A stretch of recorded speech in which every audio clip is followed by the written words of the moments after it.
마태복음 10장 1절에서 8절까지 중심으로 예수께서 친히 부르신 사람들 제목으로 은혜 받겠습니다. 예수님께서 이 땅에 오신 목적은 죄인들을 불러 회개하고 용서받아 의롭다함을 얻고 구원을 얻게 하기 위해서 오셨습니다. 구원이라고 하는 것은 죄와 사망, 스스로 그 죄의 문제를 해결할 수 없습니다.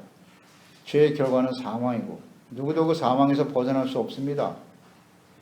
죄와 사망의 문제를 해결하시고 그곳에서 우리를 해방시켜 주시기 위해서 오신 것입니다. 그래서 사망에서 생명으로 죄악된 사람들을 의롭게 하시고 이것이 예수님이 이 땅에 오신 목적이에요. 이를 위해서 예수님은 부지런히 하나님의 말씀을 가르치셨고 복음을 전파하셨고 병든 자들 고쳐주셨고 귀신 들린 자들을 쫓아내 주셨습니다. 그리고 결국에는 자신의 몸을 십자가의 희생제물로 내어주심으로써 죄를 용서하시고 영원한 하나님의 나라에 들어갈 수 있는 영생, 천국의 길을 열어놓으신 것입니다. 예수님께서는 이렇게 십자가를 지심으로써 구원을 완성하기 위해 오셨기 때문에 이제 곧 하나님께로 가셔야 합니다. 그래서 이 사명, 예수께서 이 땅에 오신 사명과 사역을 제자들에게 부탁하시기 위해서, 맡기시기 위해서 제자들을 부르셨고 또 그들에게 추수할 것은 많은데 일꾼이 없다. 그러니 추수할 일꾼을 보내달라고 말씀하신 것입니다. 부탁하라고 하셨습니다. 예수님이 맡겨주신 사역은 이렇게 복음 전파, 하나님 말씀 가르치고 병든 자 치료하시고 치료하게 하심으로써 이 하나님의 나라, 생명과 구원의 역사가 계속되기를 원하셨던 거죠. 그러니까 본장에서는 예수님께서 부르신 제자, 즉 추수할 일꾼들이 어떤 사람들인지 이름도 나와 있고요.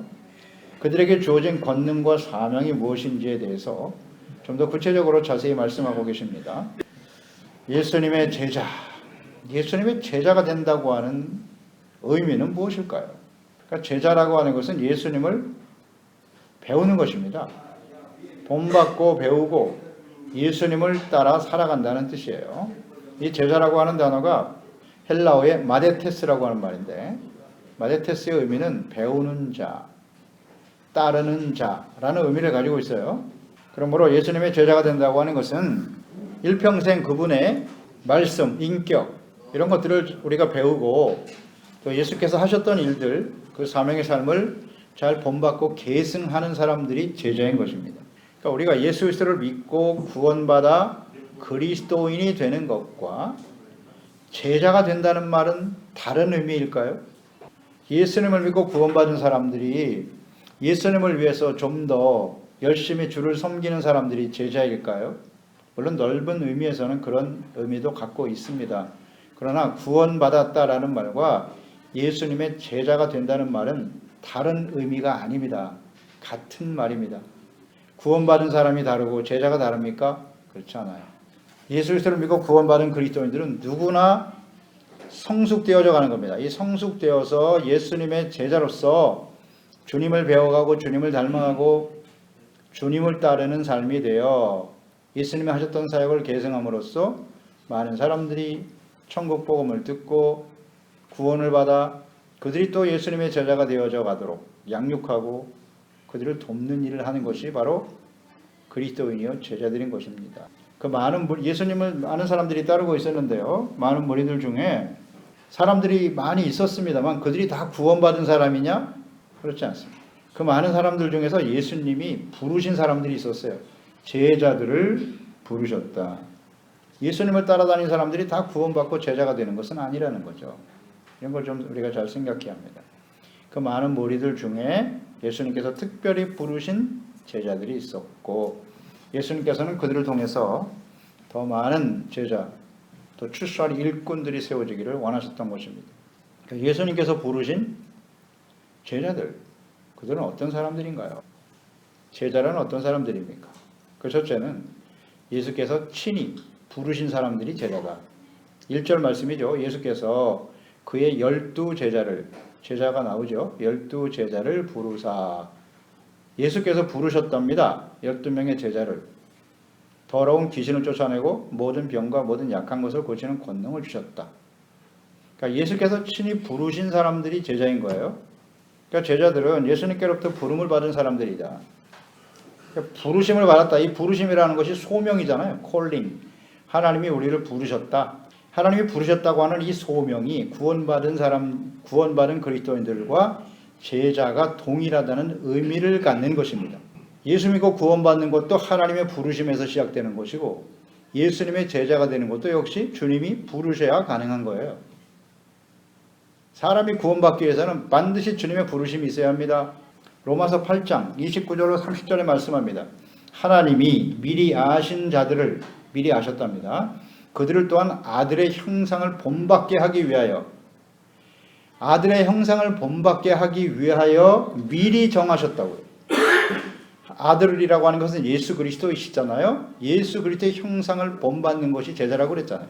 미리 정하셨고 이는 그로 많은 형제 중에서 맏아들이 되게 하려 하심이니라. 또 미리 정하신 그들을 또한 부르시고 부르신 그들을 또한 의롭다 하시고 의롭다 하신 그들을 또한 영화롭게 하셨느니라. 아멘. 이렇게 하나님이 미리 정하시고 하나님이 부르시고 부르신 자를 의롭다 여김을 받게 하시고 그들을 영화롭게 하셨다. 하나님의 아들들이 되게 하셨다는 거예요.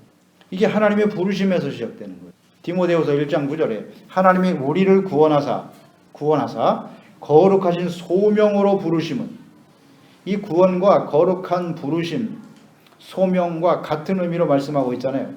우리의 행위대로 하심이 아니요 오직 자기의 뜻과 영원 전부터 그리스도 예수 안에서 우리에게 주신 은혜대로 하심이니라.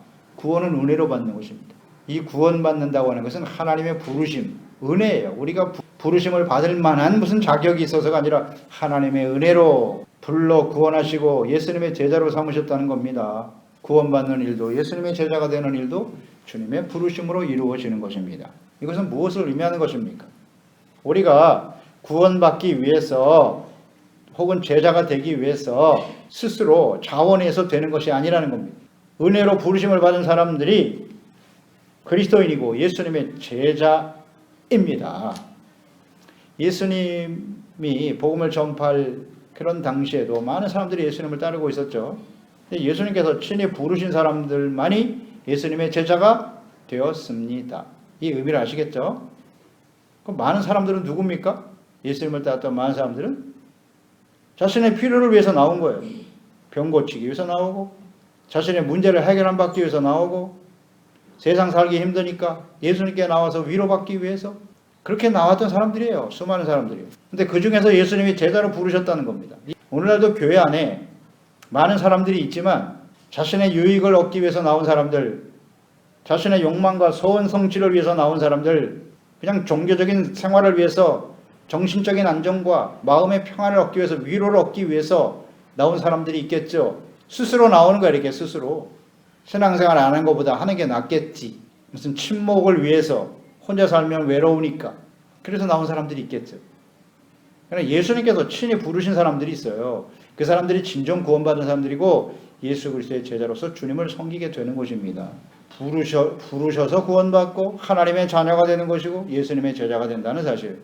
그러면 질문해 보겠습니다. 여러분은 예수님의 제자입니까? 많은 사람들 중에 하나예요? 그냥 종교인입니까? 둘 중에 하나겠죠. 제자이거나 아니거나. 중간은 없으니까 언제든지. 구원받아 하나님의 자녀고 거룩한 백성인 제자들은 주님께서 친히 나를 부르셨다라고 하는 이 소명의식이 아주 분명한 사람들이에요. 내가 선택한 게 아니고 하나님이 날 부르셨다는 거예요. 소명의식. 이게 진정한 그리스도인이지. 그리고 또 주님께서 말씀하시기를 예수님께서 제자들을 부르셨다고 하셨고 그들에게 권능을 주셨다 그랬어요. 12 제자들을 부르사 더러운 귀신을 쫓아내고 모든 병과 모든 약한 것을 고치는 권능을 주시니라. 그러니까 부르신 제자들에게 권능을 주셨다. 그러니까 예수님께서 행하신 일들이 병 고치고 귀신 쫓아내고 약한 사람들 고쳐주시면서 예수께서 그렇게 하신 목적이 뭐라고요? 예수 그리스도가 하나님의 아들이요 그리스도이심을 증거하기 위해서. 예수님은 의사로 오신 게 아니에요. 정치적인 안정을 이루기 위해서는 정치가도 아니고요. 예수님은 천국 복음을 전하기 위해서 오셨고 많은 사람들에게 생명과 구원의 길을 구원의 은혜를 베풀기 위해서 오신 분이 예수님이세요. 그러기 위해서 이런 능력과 역사를 행하신 것입니다. 그러니까 제자들도 이런 동일한 능력이 주어진다는 거예요. 예수께서 행하셨던 그런 능력들을 보여주심으로써 주님의 복음이 전파되게 하신다. 이게 부르신 제자들에게 주어진 하나님의 능력이죠. 그러니까 부르신 제자들에게는 이런 능력이 주어진다는 사실이에요. 그래서 우리가 예수 그리스도를 전하고 복음을 전하고 증거하는 역사가 일어나게 되는 곳입니다. 제자들에게는 이런 능력이 있다. 사도행전 1장 8절에 오직 성령이 너에게 임하시면 너희가 권능을 받고 예루살렘과 온 유대와 사마리아와 땅 끝까지 이르러 내 증인이 되리라. 그래서 성령이 임하셔야 돼요. 그럴 때 이런 권능이 주어진대요. 예수께서 약속하신 권능이 성령으로 말미암아 우리에게 주어지는 거예요. 그것을 우리는 은사라고 말하기도 하고, 그렇죠?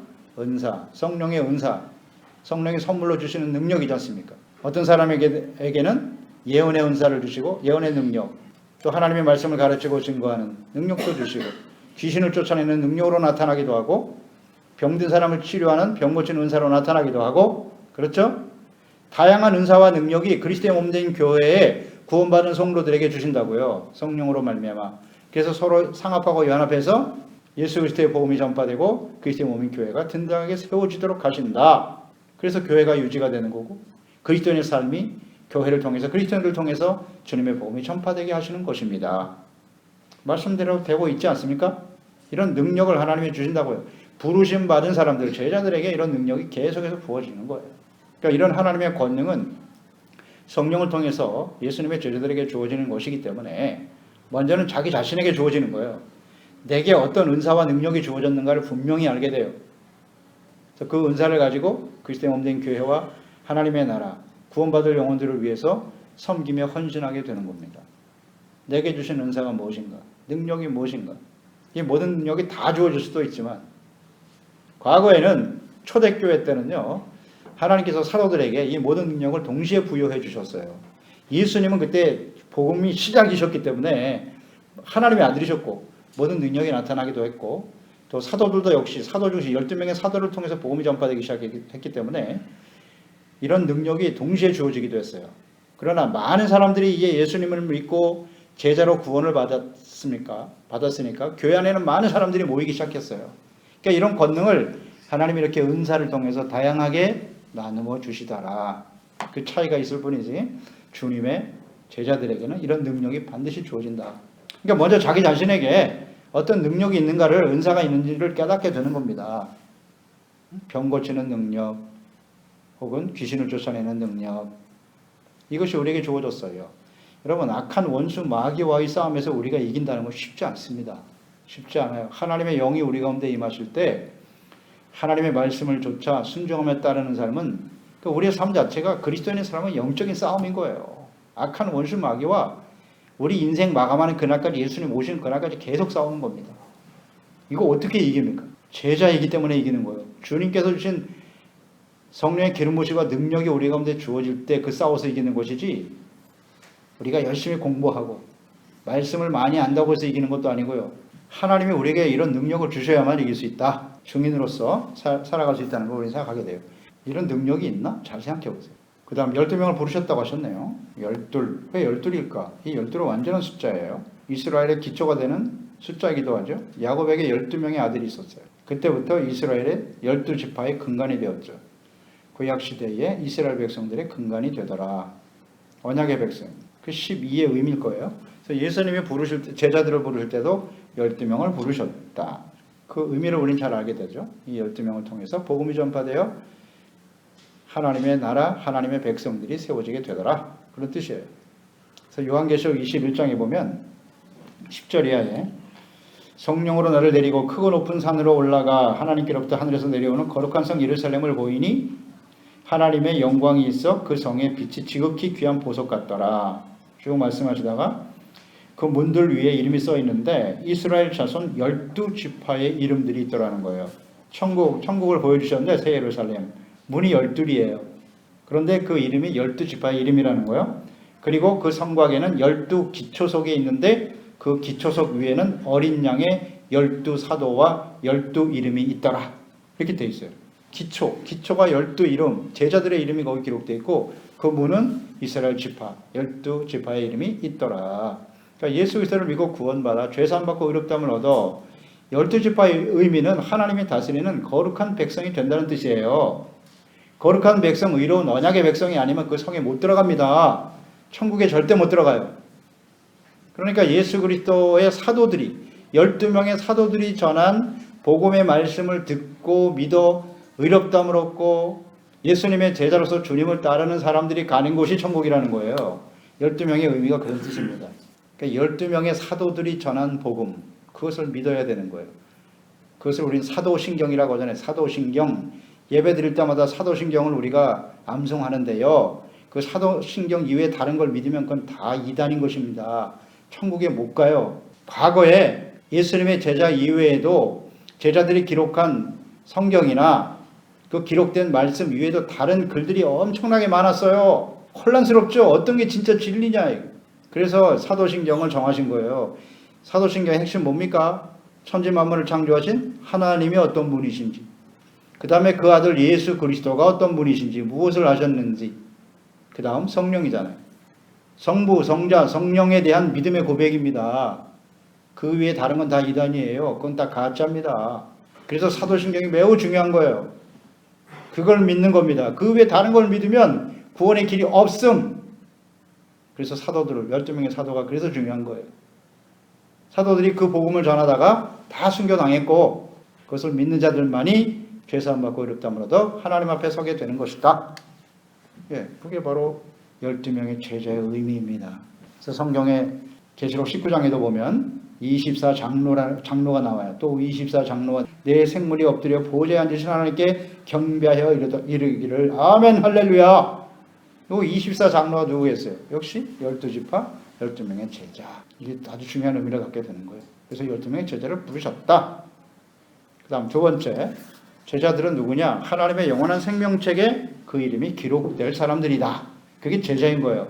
2절로 4절에 12사도의 이름이 쭉 나오죠. 베드로로 시작해서 가론 유다까지 12명의 제자. 인물이 이렇게 묵상해 보죠. 예수님께서 친히 부르신 제자들의 이름을 이렇게 기록하셨는데요. 여기서 우리가 아는 이름도 있고 많이 알려지지 않은 이름들도 있죠. 그러나 이 제자들은 주님이 뭐라고 말씀하셨어요? 2절에 12사도의 이름은 이러하니 그랬어요. 처음에는 12제자라고 말씀하셨는데 오늘 이 2절에서는 사도다 이렇게 말씀하셨네요. 사도라고 하는 뜻은 무엇이뇨? 보내심을 받은 사람들이다. 그러니까 예수님이 제자로 부르셔서 예수님과 함께 생활하게 하시면서 예수님이 누구신지, 즉 그리스도요 하나님의 아들이심을, 또 예수님이 하신 모든 말씀이 진리의 말씀이라는 사실을 예수님을 통해서 십자가의 죽으심과 부활하심을 통해서 우리에게 구원을 이루시는 분이라는 사실을 깨닫게 하기 위해서 가르치고 예수님을 본받고 따르도록 부르신 것이 제자고, 그 제자들이 이제 예수님이 하나님께로 가신 이후에 성령이 임하셨을 때 제자들에게 그때 사도로 바뀌는 거예요. 예수님을 알고 배웠지 않습니까? 예수님이 누구신지를. 그 다음에 이제 보내심을 받았다는 거죠. 예수님이 하셔야 될 그 사명과 사역을 제자들이 각자 주어진 그 자리에서 보내심을 받아 예수님처럼 복음 전하고 말씀 가르치고 병든 사람 치료하며 주님의 능력과 영광을 나타내라. 구원의 역사를 이루어가도록 하라. 이게 바로 사도입니다. 그러니까 이 소명, 하나님이 부르셔서 제자가 되는 것이고 그 제자가 잘 훈련이 되어서 이제 보내심을 받는 사도. 이것이 예수님의 제자를 부르신 하나님의 뜻이란 말이죠.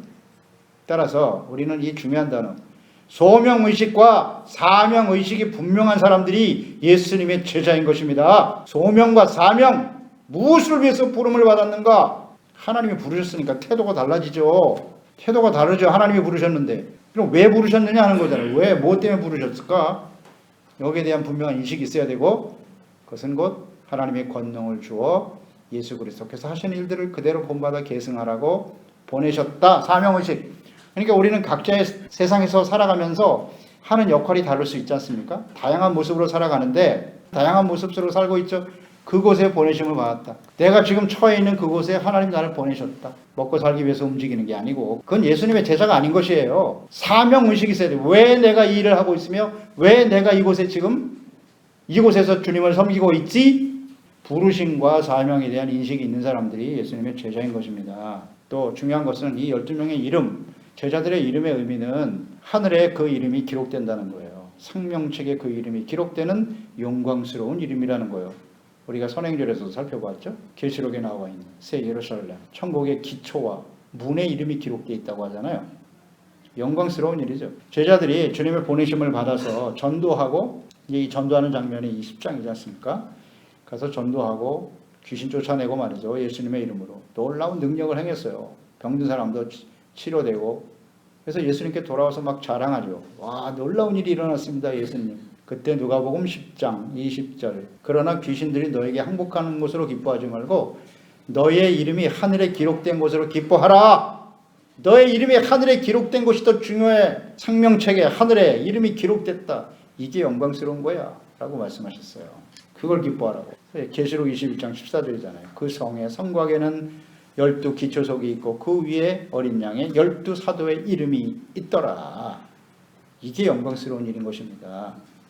그러니까 심판이 끝나고 임하게 될 새 예루살렘 성의 기초석에 12 사도의 이름이 있더라. 그러니까 이 사도들이 전한 복음을 듣고 믿어 성령의 인도하심을 따라 복음에 합당한 삶을 살아가다가 예수님의 복음을 위해서 예수님의 사역을 계승하며 살아가다가 하나님 앞에 서게 될 때 또 그것을 믿는 모든 사람들이 이 하나님의 나라의 생명책에 이름이 기록된다는 거죠. 이 이름이 의미가 있는 것입니다. 제자들의 이름이. 그래서 우리는 제자로 살아가느냐, 그냥 많은 사람들 중에 하나, 그쪽 교인으로 살아가느냐, 거기에 따라서 우리의 미래가 결정되겠죠. 마지막 세 번째로 제자들을 부르신 목적이 있을 거 아니겠어요? 왜 부르셨느냐? 무엇 때문에 부르셨느냐?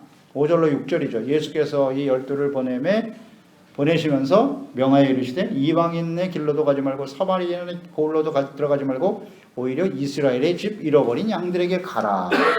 보내셨는데요. 누구에게? 이스라엘에게. 그러니까 부르신 목적은 사명을 위해서 부르셨다는 거 잊지 마세요. 사명을 위해서 부르셨다. 그저 예수 믿고 구원받아 이 땅에서 잘 먹고 잘 살라고 하나님이 우리를 부르시고 구원하셨나요? 아니요. 이건 분명한 생각이 있어야 합니다. 이게 진정 그리스도인이죠. 잘 먹고 잘 사는 거예요? 남들보다? 그저 오래오래 병 걸리지 않고 건강하게 잘 살게 해주세요? 그럼 그리스도인이 아닙니다. 제자가 아니에요. 사명, 왜 나를 구원하셨는가? 여기 말씀하시잖아요. 보내셨다는 거예요. 어디로? 그 당시에 12명의 제자는 이스라엘에게 보내셨다라고 말씀하셨네요. 물론 주님의 복음이 이방인들에게 땅끝까지 전파되는 것이 하나님의 뜻인데요. 당시 12명의 사도들에게 이방인의 길로 가지 말고 사마리아라도 가지 말고 이스라엘 집 양들에게 가라 라고 말씀하셨는데, 그럼 이렇게 말씀하신 이유가 뭘까요? 왜 이스라엘에게 먼저 가라고 하셨을까요? 이스라엘은 하나님의 영원한 언약의 백성이기 때문입니다. 아브라함을 하나님이 불러내시면서 이스라엘이 시작됐습니다. 아브라함에게 주신 말씀 창세기 17장 7절, 내가 내 언약을 너와 내 및 내 대대 후손 사이에 세워서 영원한 언약을 삼고 너와 내 후손의 하나님이 되리라. 아브라함으로 시작된 이스라엘은 영원한 언약의 백성인 거예요. 그렇기 때문에 가장 먼저, 그리고 하나님이 아브라함에게 약속하셨어요. 너의 후손이 이 모든 사람들의 열방이 복의 근원이 될 것이다. 복의 근원이 이스라엘이라. 아브라함의 후손이라. 그들로부터 하나님의 복이 모든 사람들에게 미치게 한다고 약속하셨어요. 그러니까 이 예수님께서 이스라엘에 오신 것입니다. 그리고 제자들에게도 먼저 이스라엘 백성들에게 복음이 전파되게 하시라. 또 가라. 영원한 언약. 그러니까 이 영원한 언약은 사라지지 않아요. 비록 이스라엘이, 유대인들이 예수님을 버리고 십자가에 못 박아 버렸지만, 지금까지도 예수님을 부인하고 있지만 하나님의 언약은 지금도 계속돼요. 그래서 2000년이 지난 1948년에 이스라엘이 회복되는 겁니다. 그걸 어떻게 이해할 수 있습니까? 2000년 전에 없어진 나라가 어떻게 다시 생깁니까? 그건 하나님의 영원한 언약 때문에 이루어지는 거예요. 그리고 이제 마지막 때가 시작됐다는 거예요. 이런 거 보면 다 알게 되지 않습니까? 주님의 재림과 마지막에 임박하거나 이스라엘 영원한 언약의 백성이기 때문에 먼저 전하라. 또 하나는 이스라엘은 제사장의 나라라고 하셨어요. 출애굽기 19장 6절에 너희가 내게 대하여 제사장 나라가 되며 거룩한 백성이 되리라. 너는 이 말을 이스라엘 자손에게 전하라. 이스라엘을 하나님이 제사장의 나라로 삼으셨어요. 제사장은 메디아도르, 중보자입니다. 제사장은 하나님과 백성들 사이에서 백성들의 죄를 대속하고 용서받고 하나님의 진노가 임하지 않도록 하는 것이 제사장의 역할이죠. 그러니까 이스라엘에게 그 역할을 맡기신 거예요. 하나님을 알게 하시고, 하나님이 이스라엘 역사에 자기를 나타내셨잖아요. 계시하셨지 않습니까? 하나님의 말씀을 직접 음성을 듣고 하나님의 뜻을 받아들이는 백성은 이 땅에 이스라엘밖에 없어요. 그들에게 나타내셨지 않습니까? 그리고 너희는 제사장이야. 이제 모든 나라들이 너희를 통해서 죄사함 받고 의롭다함을 얻는 복을 받게 될 거야. 하나님의 약속이에요. 제자들에게 먼저 이스라엘에 가서 복음을 전하라 라고 말씀하신 겁니다. 그리고 그들을 통해서 온 세상에 복음이 전파되도록 하라. 하나님의 뜻이죠. 그러니까 하나님께서 이 말씀대로 하신 겁니다. 12명의 제자들이 그 예루살렘을 중심으로 해서 유대의 복음을 전하기 시작했고, 그 중에서 사도 바울을 하나님이 이제 선택하신 거예요. 사도 바울은 12명의 제자에 속하지 않죠. 그러나 유대인 중에 유대인이죠. 바리새인이고. 그래서 사도 바울을 택해서 헬라 말에 능하고 그를 통해서 온 세상의 복음을 전하기 시작하는, 먼저 유대와 사마리아와 땅 끝까지 이르러, 이 순서가 있단 말이죠. 그래서 먼저 가서 복음을 전하라. 사명이 있다는 거예요. 그러니까 각자에게 주어진 사명이 우리에게 있어요.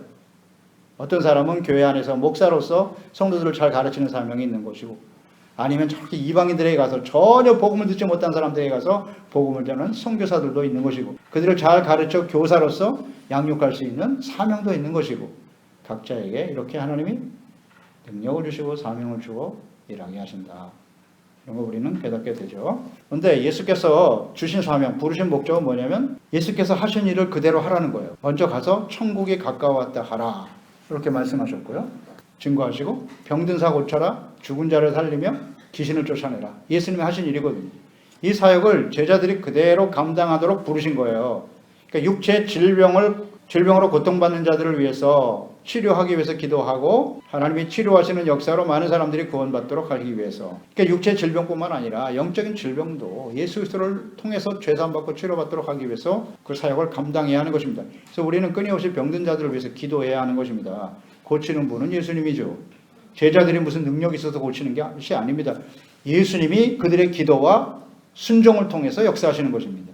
계속 기도해야죠. 그 다음 죽은 자를 살려라. 누가 죽은 자입니까? 죄의 삭은 사망입니다. 죄를 짓고 범죄하여 그곳에서 의롭다함을 얻지 못하면 다 죽을 수밖에 없는 것입니다. 그들에게 영생을 얻도록 하기 위해서 예수님을 보내셨으니 누구든지 주 예수를 믿으라. 그러면 사망에서 생명으로 옮기느니라. 이걸 끊임없이 전하라는 겁니다. 그 다음 귀신 쫓아내라. 귀신 쫓아내는, 귀신이 하는 일은 무엇입니까? 하나님을 부인하는 것입니다. 하나님은 없다. 그리고 사람들을 육체의 욕심대로 살게 하는 것입니다. 자기 정욕대로, 자기가 옳다고 여기는 대로, 자기의 소견에 옳은 대로 살아가도록 하는 것이 사탄의 역사입니다. 또 예수 그리스도를 믿고 구원받았다고 해도 끊임없이 하나님을 부인하고 죄짓게 만드는 것입니다. 그래서 하나님과 원수되게 하는 것입니다. 그 결과는 하나님의 공의에 대한 심판이죠. 이것이 사탄이 하는 일입니다. 그러니까 이걸 쫓아내야 돼요. 먼저 우리 마음속에서 쫓아내야죠. 쫓아내야 합니다. 이것이 제자들이 할 수 있는, 하나님의 능력을 주셔서 할 수 있는 일입니다. 아무나 귀신을 쫓아낼 수는 없습니다. 예수 그리스도를 믿고 부르심 받은 제자들만이 할 수 있는 것입니다. 예수 그리스도의 이름으로 귀신을 쫓아낼 수 있습니다. 주님의 이름으로 기도할 때 사탄들은 물러갑니다. 그래서 이런 유혹을 이길 수 있게 되는 것입니다. 사탄과의 끊임없는 이 영적 싸움에서 우리가 이길 수 있는 것입니다. 그게 제자예요. 우리가 제자들이 해야 할 일입니다. 그러니까 귀신을 쫓아내고 그 사람의 정신이 온전히 돌아와야 구원받는 것입니다. 구원이라는 게 바로 그겁니다. 사탄의 노예가 되어 육체 정욕을 쫓아 살던 사람들이 귀신이 떠나가고 영이 살아나고 죄가 용서받아 하나님의 자녀가 되는 것, 이것이 영적 싸움 아닙니까? 이 일을 우리는 계속해야 하는 것입니다. 아멘입니다. 우리 힘으로는 할 수 없습니다. 이건 불가능합니다. 우리가 어떻게 사탄과 싸워서 이깁니까? 우리 안에도 끊임없이 정욕을 가지고 사탄의 유혹에 넘어져서 입으로는 주여 주여 하면서도 끊임없이 범죄하면서 살고 있지 않습니까? 사탄의 영향을 받아가지고 우리 스스로 이길 수는 없습니다. 예수님의 제자, 또 성령이 주시는 은사와 능력을 힘입어 우리는 이길 수 있다라는 것을 생각합니다. 그러니까 이런 권능을 우리에게 주셨는데 어떻게 이겨야 되느냐? 마태복음 9장 17절 이하에 우리가 또 보게 되겠는데요. 변화산 사건이 나옵니다. 변화산에서 예수님이 엘리야와 모세를 만나서 말씀하신 후 내려오는 과정에 벙어리 귀신 들린 아들을 가진 그 아버지가 와서 제자들에게 부탁을 합니다. 제발 좀 이 귀신 좀 쫓아내달라고.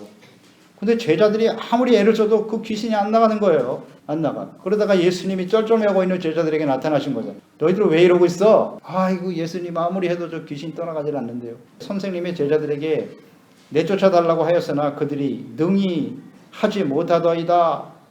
대답하되 예수께서 이르시되 믿음이 없는 세대여, 내가 얼마나 너희와 함께 있으며 얼마나 너희에게 참으리요.